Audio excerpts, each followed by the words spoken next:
Bismillahirrahmanirrahim. Assalamualaikum warahmatullahi wabarakatuh. Waalaikumsalam warahmatullahi wabarakatuh. Alhamdulillahirabbil alamin wa bihi nasta'inu ala umuri dunya waddin wa ala alihi washabbihi ajma'in. Rabbi shrah li sadri wa yassir li amri wa hlul 'uqdatam min lisani yafqahu qawli. Amma ba'du, yang saya hormati Bapak Mutia SPD selaku pengurus BP3MNU Pendidikan Mu'alimin, yang saya hormati dan saya banggakan rekan-rekan seperjuangan saya, guru-guru serta karyawan SMPNU 01 Mu'alimin Weleri. Marilah kita panjatkan puji syukur kehadirat Allah Subhanahu wa taala. Di siang ini kita bisa berkumpul di kelas 9D dalam rangka melaksanakan kegiatan double ini Bapak Ibu. Mohon maaf, ini saya meras-mirus. Kenapa di acaranya kumpul tadi saya katakan diseminasi materi TOT PBNU tentang PJJ, lah kok di MMT-nya pembelajaran jarak jauh. Sejarahnya seperti ini Bapak Ibu. Jadi untuk penggunaan dana BOS kita bisa mengalokasikan dana BOS lewat pembelajaran pelatihan PJJ. Langsung aja materi yang saya dapat Bapak Ibu. Ini saya betul-betul tidak minteri panjenengan semua, cuma ini memang tugas yang harus saya laksanakan, mendesimasikan, nularke apa yang saya dapat. Misalkan nanti pemahaman saya kurang, yang mungkin lebih memahami boleh ditambahkan. Ini Bapak Ibu materi yang pertama, mungkin sekilas-kilas saja. Materi pertama disampaikan oleh Bapak Imam Bukhari tentang pembelajaran mandiri dan jarak jauh. Beliau adalah pengurus LP Ma'arif PBNU, dosen Unusia Jakarta. Saya bacakan implikasi pembelajarannya Bapak Ibu. Tidak memungkinkan siswa belajar berbasis mapel secara terpisah. Setiap guru menggunakan kacamata kuda masing-masing. Gitu ya. Maksudnya begini, setiap guru pokoknya matematika ya matematika kok gitu, tanpa melihat esensi dari mapel lain yang mungkin bisa disederhanakan, dipadukan seperti itu. Mungkin kalau matematika dengan IPA mungkin dipanggil, saya tidak tahu. Nah itu, jadi sementara kita kan jalan sendiri-sendiri kan, seperti itu. Perlu dilakukan pemetaan dan pemilihan KD esensi.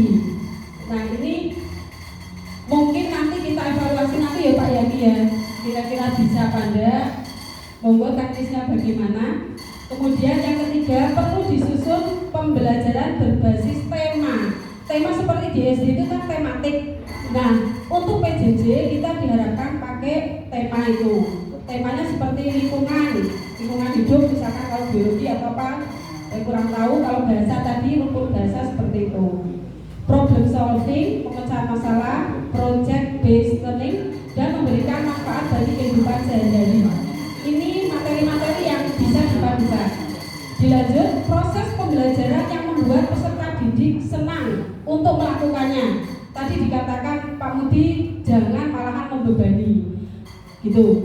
Tapi ada pesan yang disampaikan oleh Bapak Imam Bukhari bahwa ketika guru menyampaikan tugas kepada anak-anak, tolong tidak hanya guru, wali kelas apalagi harus mengenali individu per kelas, mengenali satu persatu. Betul-betul pada saat PJJ ini panjenengan harus betul-betul menguasai per individu, kebiasaannya bagaimana, kelemahannya apa, sing HP-nya rodo apa itu lemot, rodo jadul misalkan, itu kita harus tahu. Kemudian menanyakan perkembangan belajar. Setiap kali penjenengan memberi tugas atau materi, jangan hanya ngeser tugas toh. Tanyakan perkembangannya bagaimana, mereka kesulitannya di mana, gitu. Kemudian bisa ke anak, bisa juga ke orang tua. Kemudian membuat kelompok yang lebih kecil atau yang lebih dekat di rumah. Itu sebetulnya bisa tutor sebaya seperti itu. Kemudian pemberian motivasi baik terus-menerus ya, yang harus terus-menerus kepada anak. Memberi ruang bagi guru dan siswa untuk berkomunikasi tadi sudah ya. Nah, yang paling penting menerapkan kejujuran. Panjenengan tolong selalu mengingatkan ke orang tua, ke anak juga, jangan sekali-kali orang tua singgarak. Singgarake tujuannya benilainya apik. Tapi kalau membimbing selama membimbing tak boleh, tapi kene tak garapke nok iso bahasa Inggris kecil aku sama TKW. TKW kan pinter ya. Gitu. Digarap dhewe oleh orang tuanya. Berarti prinsip kejujuran malahan terabaikan pada musim PJJ ini. Gitu. Kemudian kita lanjut. Yang penting anak harus senang dulu. Matematika materinya saya lihat segitiga, kemudian lintas guru mapel harus berkolaborasi mencari benang merah dan irisan antar KD yang dapat dibelajarkan secara bersama. Tadi ini yang rada agak terlambat itu, kita belum sampai ke situ. Kemudian pembelajaran individual atau kelompok dan melibatkan peserta didik dalam menyusun perencanaan, proses pembelajaran dan penilaian. Ini implikasinya bagaimana Bapak Ibu? Melibatkan peserta didik dalam menyusun perencanaan. Kelihatannya kita belum sampai ke situ ya. Melibatkan anak belum sampai ke situ. Penguatan peserta didik dalam meningkatkan kepercayaan diri, belajar secara mandiri dan berkolaborasi. Kompetensi dalam menggunakan teknologi, refleksi dan penilaian diri. Tadi termasuk prinsip kejujuran juga. Kemudian Bapak Ibu nanti harus tahu istilah-istilah PJJ ini. Jangan sampai guru Nusa tidak tahu istilah sinkron, asinkron gitu. Ini untuk model pembelajaran jarak jauh itu ada dua Bapak Ibu. Yang pertama, kalau ini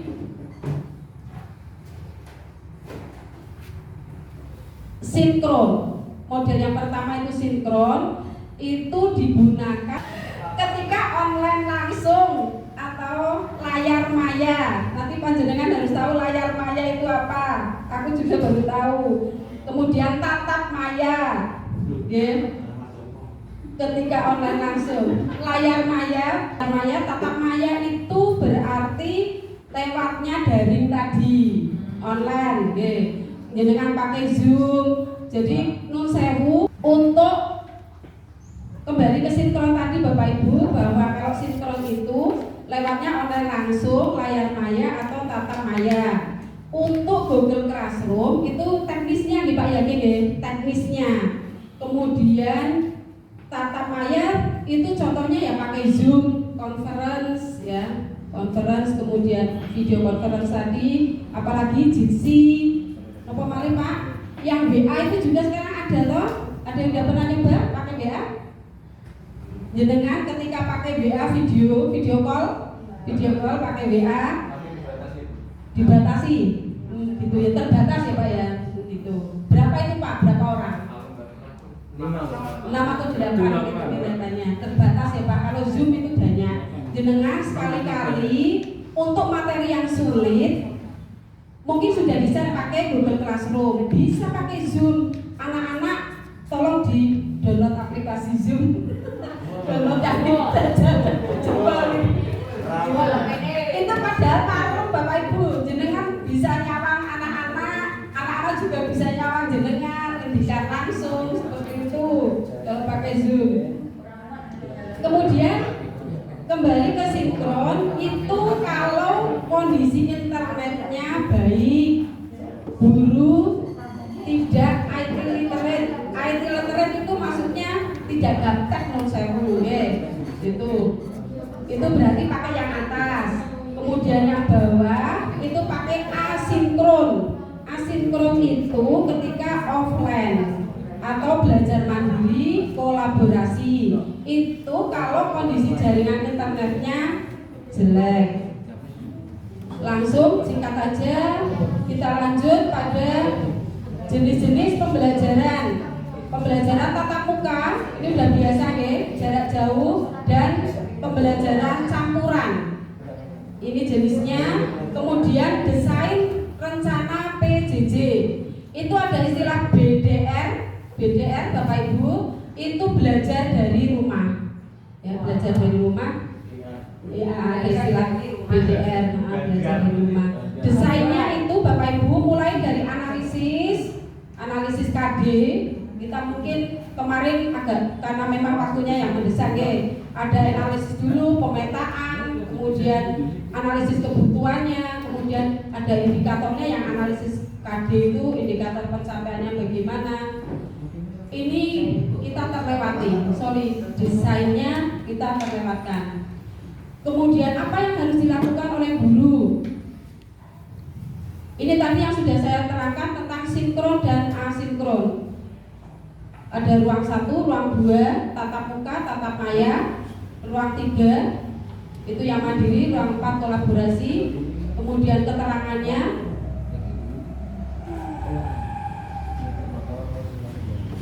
Mungkin ada yang bisa membantu saya untuk menerangkan ini? Saya hanya tahu yang sinkron dan asinkronnya. Kemudian yang lingkaran itu mungkin pas saya tinggal ke belakang, mungkin gini. Tatap muka, ruang 1 ya Bapak Ibu.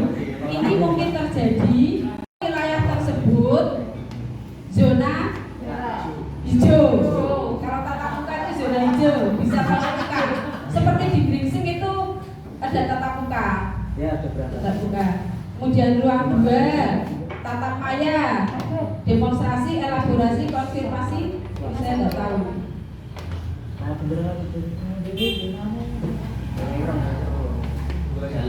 Ada yang bisa bantu saya Pak? Ini saya ke belakang. Oh ya, nomor 1 sajikan konten. Dan ini tatap muka. Ini ya Pak, keterangan nomor 1 ini. Dan nomor 4 apa Pak? Kolaborasi. Yang 4 itu berarti perpaduan antara 1 3. Oh gitu. Yang keempat, belajar bersama nih Bapak Ibu. Manajemen konten. Pembelajaran jarak jauh tidak mesti dengan daring Bapak Ibu tapi bisa dengan kombinasi daring dan kunjungan. Perlu penyesuaian konten dan manajemen penyelenggaraan pendidikan jalur persekolahan. Di samping harus tetap mengikuti protokol kesehatan. Penyesuaiannya, kompetensi, isi pembelajaran bermakna, penilaiannya. Penilaian hanya pengetahuan ya Bapak Ibu nih. Manajemen kompetensi dan isi pengetahuan. Selama PJJ kita hanya menilai, bisa menilai pengetahuan. Sikap sulit, keterampilannya juga sulit. Oke. Ini materinya. Nah ini penyederhanaan tema, penyederhanaan dari tema yang paralel Bapak Ibu.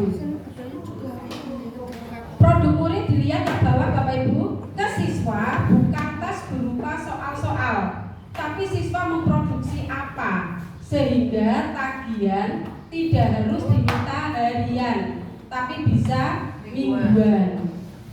Itu. Kita lanjut penilaian produk murid yang bisa dinilai mulai dari buku rujukan, dokumenter berarti bentuknya. Ini jenis-jenis yang bisa dinilai Bapak Ibu.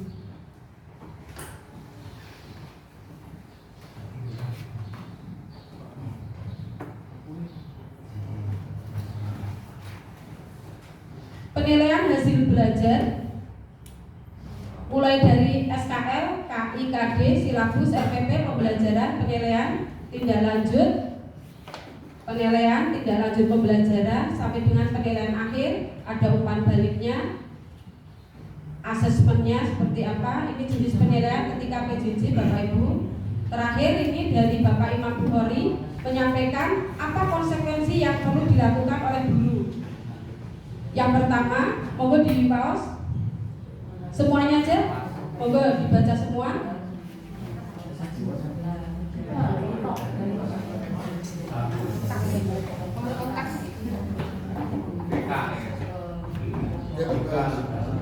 BKE.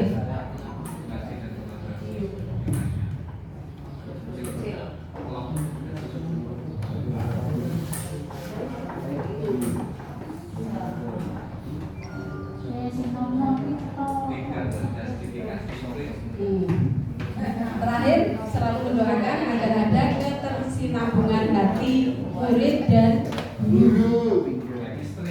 Chemistry-nya harus ada.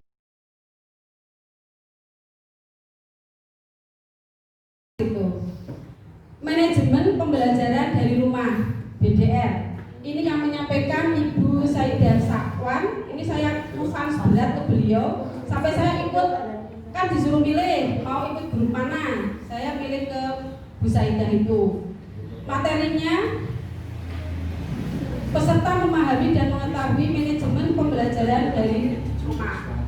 Peserta mampu menyusun dan mengembangkan perencanaan pembelajaran dari rumah. Peserta memahami dan mengetahui model-modelnya, kemudian menyusun dan mengembangkan model pembelajaran. Yang terakhir, peserta disuruh mendesimasikan manajemen pengelolaan BDR tadi serta modelnya. Ini Bapak Ibu, masa transisi guru dan siswa masih kesulitan dalam pembelajaran daring. Tadi di koran aja sekilas banyak sekali yang terjadi di kita. Guru-guru juga hanya menyampaikan materi seperti itu, belum sampai chemistry-nya ke anak. Masalahnya di situ. Manajemen pembelajarannya meliputi 4 macam pola ini. Kemarin saya waktu kuliah di uprek-uprek ini terus. Mulai dari planning, organizing, actuating, dan controllingnya. Planningnya perencanaan dulu, kemudian pengorganisasiannya, kemudian actuating itu pelaksanaan, controlling itu pengawasannya.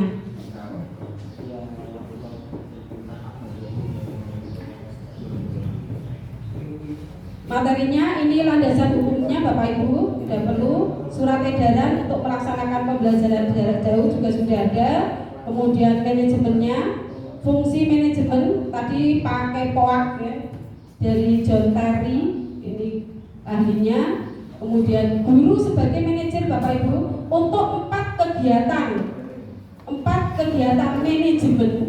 Setiap guru adalah manajer.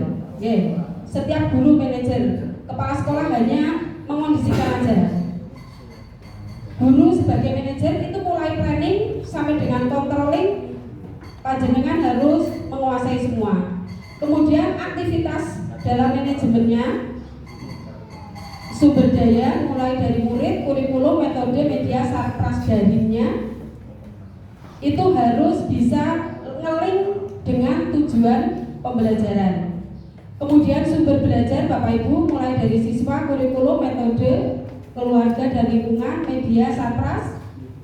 Kemudian pengertian pendidikan. Menurut Ibu Saidah tadi bahwa PJJ bisa diartikan juga pendidikan jarak jauh.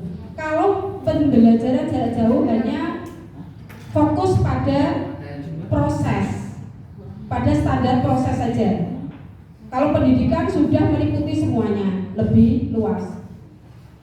Pengertian pendidikan dengan diri sendiri, usaha sadar dan terencana untuk mewujudkan suasana belajar dan proses pembelajaran. Peserta didik aktif mengembangkan potensi dirinya, memiliki kekuatan spiritual keagamaan, pengendalian diri, kepribadian, kecerdasan, DLL. Kita lanjut. Manajemen pembelajarannya, suasana dan proses pembelajaran bagaimana murid aktif mengembangkan potensi diri supaya bisa takwa, cerdas dan terampil dari materi yang kita buat, mudah-mudahan bisa tercapai.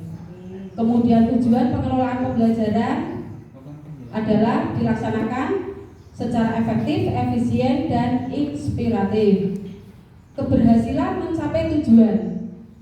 Efektif itu kalau lebih fokus pada proses dan hasil, sedangkan efisien untuk prosesnya mengerjakan dengan cara yang betul, hasilnya itu mengoptimalkan penggunaan sumber daya. Kalau efektif fokus pada pekerjaan yang dikerjakan, sementara hasilnya itu derajat pencapaiannya.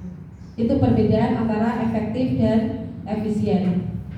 Kita lanjut Bapak Ibu. Motivasi dan kemampuan guru mengajar dengan daring. Guru mulai mengolah materi ajar, menyampaikan materi ajar, mengolah materi yang diterima pada murid. Hambatannya pemahaman murid bagaimana ini. Monggo siapa yang bisa bantu saya untuk skema ini? Pembelajaran adalah proses komunikasi guru dengan murid. Intinya di situ Bapak Ibu, motivasi dan kemampuan siswa belajar dengan daring. Ada yang bisa menambahkan dari skema ini? Mohon maaf ya, ini keterbatasan saya hanya bisa menyampaikan skemanya aja, penerangannya tidak bisa maksimal. Kita lanjut pada standar nasional pendidikan. Ini ada berapa Bapak Ibu ya? SMP ya? 8 ya? Paham gitu. Itu semuanya berpengaruh pada proses pembelajaran. Kemudian metode pencapaian belajar untuk siswa ini mulai dari mendengar, membaca, mendengar, melihat, demonstrasi. Ini berarti penguasaan murid. Kalau anak hanya mendengar, mungkin mencapai prosentasenya itu membaca, mendengar dan melihat, ya, mendemonstrasikan. Praktek yang paling bagus kalau sudah bisa menerapkannya kepada orang lain. Kegiatan pembelajaran dengan daring, sumber belajarnya mengerjakan soal, belajar dari buku, interaksi itu harusnya ya. Interaksi dengan guru, sumber belajar digital. Ini secara tingkat nasional prosentasenya seperti itu. Kemudian 3T itu daerah tertinggal, apalagi ya? Tertinggal, tersulit, malahan paling pelosok, terpencil. Itu. Kalau non 3T ini berarti yang di kota. Pembelajaran daring yang efektif, mengajar dengan tatap layar dan blended. Blended itu campuran ya. Tatap layar berarti tadi kalau kita, makanya kalau nanti dievaluasi, kalau pakai Google Classroom terus pasangi, ya anak bosen, sekali-kali jenengan pakai tatap layar. Mungkin jenengan bisa ngecek ke anak, ada yang bisa download aplikasi Zoom ya. Kalau sekiranya ada berapa anak, terutama yang kelas 7, katanya ekonominya kan, jenengan kan harus tahu juga keadaan kondisi ekonomi anak. Kira-kira bisa tidak melaksanakan pakai Zoom, pakai Jitsi? Menarik itu Bapak Ibu. Sekali-kali diulang, diulang langsung. Tatap layar, tatap maya. Kayak aku, pakai dasar perlu duit di Raketop. Jaringan berfungsi dengan baik. Ini syaratnya ya. Pembelajaran daring akan efektif kalau jaringannya berfungsi dengan baik. Materi belajar menarik, memenuhi standar minimal. Siswa bisa belajar dan guru bisa mengajar daring, belajar secara interaktif. Guru perlu kreatif mengembangkan metode dan media belajar yang menarik. Keberhasilan pembelajaran diukur secara keseluruhan. Perlu keterlibatan orang tua dalam pembelajaran dalam pembelajaran daring. Tadi sudah disampaikan model-modelnya Bapak Ibu, langkah-langkah pelaksanaan PJJ daring oleh pendidik, mulai dari pra pembelajaran, kemudian saat pembelajaran dengan LMS. Ada yang tahu LMS? M-nya itu manajemen, S itu sistem, L itu learning management system, sistem pengelolaan belajar, LMS. Tolong ya Bapak Ibu up to date, diingat-ingat. Sinkron itu harus untuk PJJ, singkatan yang sekarang booming. Sinkron, asinkron, BBM, LMS itu kita kuasai bareng. Ini langkah-langkahnya mulai pra pembelajaran sampai dengan selesai proses pengembangan pembelajaran online. Nah tadi sudah dikatakan pakai sinkron, asinkron di Bapak Ibu langsung pakai maya, mandiri, kolaboratif. Tadi sudah diterangkan di depan. Proses pembelajaran dari peserta. Peserta mempelajari materi, memperdalam, mempraktekkan, mengukur penguasaan. Ini bisa pakai Sinkron, kalau sinkron itu bagaimana, asinkron bagaimana, sudah ada tahapannya di situ. Ini sangat teoritis Bapak Ibu, saya tidak perlu berpanjang lebar. Luring itu offline, daring itu online. Sumber aplikasi pembelajaran terbuka, ini aplikasinya banyak, termasuk panjenengan tadi yang sudah menguasai Google Classroom. Ini kalau di Kemenak ini banyak sekali sudah. Langkah kedepannya ini untuk madrasah. Fitur utama di ruang belajar Kemendikbud, fiturnya banyak Bapak Ibu, ada e-learning dan sebagainya. Sumber belajar, bank soal, lab maya, kelas digital. Kalau di rumah PKB apa ini? Kerjaan bareng-bareng. Penerapan kelompok belajar Bareng-bareng. PKB. Fitur pendukung di rumah, buku elektronik, saya belum pernah buka.